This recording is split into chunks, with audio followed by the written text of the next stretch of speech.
भारत खुद कहता है कि तुम छोटे हो बड़े हो, तुम्हारा खुद का अधिकार है, तुम कौन सी नीति चाहते हो, वो चाह रहा है। तो the movement was also a recognition to the need of the democratising the national institution. हमें दिखी नहीं रही लाइट यहाँ पे पड़ रही है, पीछे देखते हैं। Which is still very much relevant in the backdrop of the demand of emerging countries to give them a greater share in the international bodies like UN, WTO, World Bank.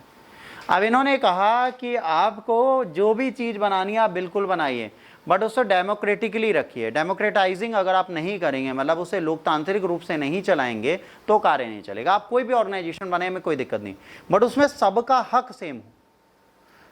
World trade organisation में नेपाल भी बोल पाए, भारत भी बोल पाए, China भी बोल पाए, रशिया भी बोल पाए। इन्होंने कहा जो भी ऑर्गेनाइजेशन बनेंगे उसमें सबकी कहन होगी, मतलब सबकी पूछ होगी। ऐसा नहीं हम दुखी हो जाएं और किसी को ना पूछें। चीन और पाकिस्तान के साथ भारत के संपर्क दक्षिण एशिया से जुड़े कुछ प्रमुख रिश्तों में बड़े बदलाव के बाद नेहरू ने गुटनिरपेक्ष की नीति जारी रखी।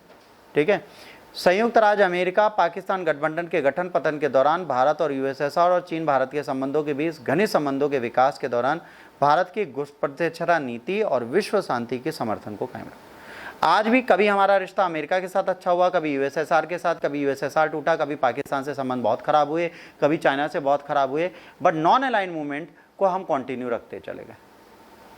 तो कहीं ना कहीं एक ऐसा मूवमेंट बनाया गया था जो आज भी चल रहा। Non alignment policy is not a bad policy. आज अगर विश्व मंच को देखा जाए तो आप नैम को लेकर आज भी विश्व में शांति प्रतिस्थापित कर सकते हैं, पर मौका नहीं मिल रहा हमें। ठीक, अब आते हैं भाई आज़ादी के बाद नेहरू के साथ समस्याएं क्या हैं। नेहरू के साथ सबसे पहली समस्या है जम्मू कश्मीर। हमने हिंदी चीनी भाई भाई भी बोल दिया, हमने सबकी इज्जत भी कर ली, तभी अचानक से एक कांड हो गया। क्या 1962 में चाइना आया, उसने कहा भैया कैसे हो, हमने कहा बढ़िया भैया। कह रहे उड़ा दे तुमको। कह रहे अरे ये कौन सी बात, कोई गिल्ली डंडा हमको उड़ा दोगे। कह रहे सर हम तो उड़ाएंगे।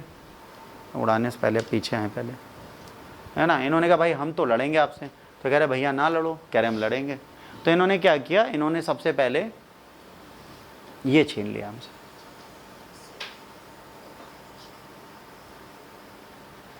और उससे पहले क्या हुआ था, उससे पहले ये जो था हमारा पाकिस्तान, है ना, 1948 में वो ये छीन ही चुका था इतना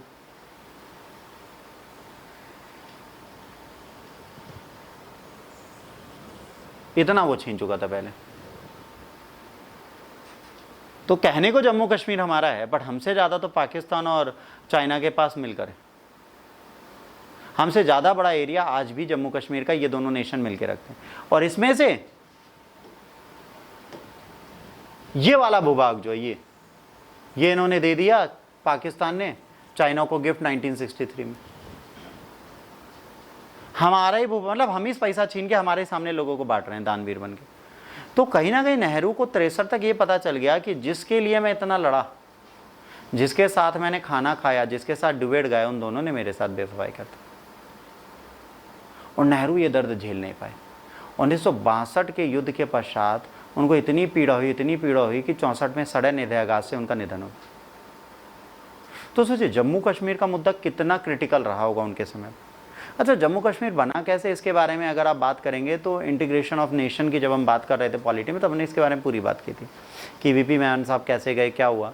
बट ये समझ लीजिए कि 48 में अगर 47-48 में अगर युद्ध ना होता, ठीक है, पाकिस्तान ने यहाँ पर अटैक किया और नेहरू साहब ने जब ये आए ट्रिटी ऑफ इंस्ट्रूमेंट ऑफ क्या है बताओ, एक्सेशन, विलय पत्र को जब साइन करने आए तो इन्होंने कहा कि ठीक है हम आपके ट्रिटी को साइन करते हैं। तो इन्होंने जब एक्सेप्टेशन दिया इसको, तो इंडिया ने अपनी आर्मी भेजी। अच्छा, वहाँ के सम्राट ने खुद कह दिया, राजा ने खुद कह दिया कि हम भारत के साथ। इसके बाद माउंटबेटन गए पाकिस्तान मिलने। समझना यहाँ पे ट्विस्ट क्या हुआ। माउंटबेटन ने कहा मैं जम्मू और कश्मीर के मुद्दे पर पाकिस्तान मिलने जा रहा हूँ। तभी वीपी मेनन साहब ने जवाहरलाल नेहरू से कहा कि अगर माउंटबेटन कह दें जाके कि अच्छा जम्मू कश्मीर तुम रख लो, तब तुम क्या करोगे। तो नेहरू ने कहा तब तो गड़बड़ हो जाएगी। कह रहे तुम ऑल इंडिया रेडियो पे आओ और वहाँ बोल दो कि हम जम्मू कश्मीर पे पीसफुली उसको डेवलप करके और प्रोग्रेसिव बनाएंगे शांति स्थापित करने के लिए यूएन के संरक्षण में, और जब शांति आ जाएगी तब हम प्लेबिसिट कराएंगे। लोक मत कराएंगे, उसके आधार पर हम डिसाइड करेंगे जम्मू कश्मीर किसका रहेगा। और यही फैसला एक नेहरू का जम्मू कश्मीर को बर्बाद करने चला। अगर वो, क्योंकि माउंट बेटन वहाँ गए तो जिन्ना ने बहुत बुरी तरह उनसे बदतमीजी की, उन्होंने कहा अब तो ये पूरा भारत के पास ही रहेगा। माउंट बेटन आके भारत ही को दे रहे थे। पर कभी कभी हम डर जाते हैं ना कि यार ये फ़ोन लेके गया है बंदा, कुछ गड़बड़ कर देगा, मेरे सीक्रेट चले जाएंगे, एक काम करता हूँ उससे पहले मैं इसके सीक्रेट पब्लिक कर देता हूँ। वो बेचारा हो सकता है फ़ोन तुम्हारा बनवाने गया, पर जब तक वो बाहर आए तब तक मीडिया खड़ी थी, सर आपको क्या कहना है, ये वीडियो आपका कब आया, आप खत्म। आप गए थे लीड सही कराने, बाहर आए तो फांसी फंदा तड़ा था आपके लिए। तो ये होता है दुनिया में हमेशा। नेहरू ने भी ये गलती की। नेहरू को किसी ने कहा तुम्हारा वाला धोखा दे रहा है, कह रहे हैं बस। तो जम्मू कश्मीर वाला मुद्दा खतरनाक तरीके से इन्होंने फंसा दिया। और 62 में जब ये चला गया इनसे, अस्काई चीन भी, जैसे आज की डेट पे क्या बोलते हैं, चाइनाज ऑक्यूपाइड कश्मीर, ठीक है, या चाइनाज कंट्रोल कश्मीर। अब ये जो है, अब यहाँ पे प्रॉब्लम क्या है, चाइनाज कंट्रोल्ड एरिया जो कश्मीर का है वो भी हमारा नहीं है, ठीक है, पीओके हमारा है ही नहीं अभी तक। तो आज ये सिचुएशन है, ये आज़ादी से पहले के बाद नहीं, आज़ादी के बाद बनी है और आज तक वैसे ही। इसमें हमने थोड़ा बदलाव कर दिया है और वो बदलाव भी काफ़ी नहीं है। हमने इतने बड़े एरिया के लिए अपनी चीज़ें डेवलप करने की कोशिश की है, पर इस एरिया में भी हम कुछ कर नहीं पा रहे। क्यों? क्योंकि जम्मू कश्मीरी चाहते ही नहीं है कि हम यहाँ कुछ करें। अभी देखिए ना क्या हो रहा था, अभी पढ़ाया था फुनसुक वांगड़ू भाई साहब के बारे में, वो हाँ लद्दाख के लिए पीछे पड़ेंगे, हमें फिर से स्टेटहुड दे दो।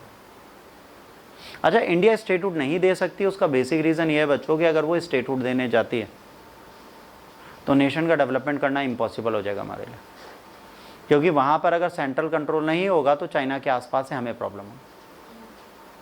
बट लोग समझना ही नहीं चाहते, लोग कहते हैं आप पागल हो, मतलब मुझे नहीं, देश को। हेलो, मेरे ऊपर मत ले लिया करो। कश्मीर इशू क्या था इसके बारे में बात करेंगे, बट इसके बारे में बात करेंगे हम लोग 15 मिनट के ब्रेक के बाद, क्योंकि आप लोगों को नींद आ रही है, आप लोग हाथ मुंह धो लो। अरे फिर भी बोलना चाहिए, नींद आ रही है तुम लोगों को, बोलो।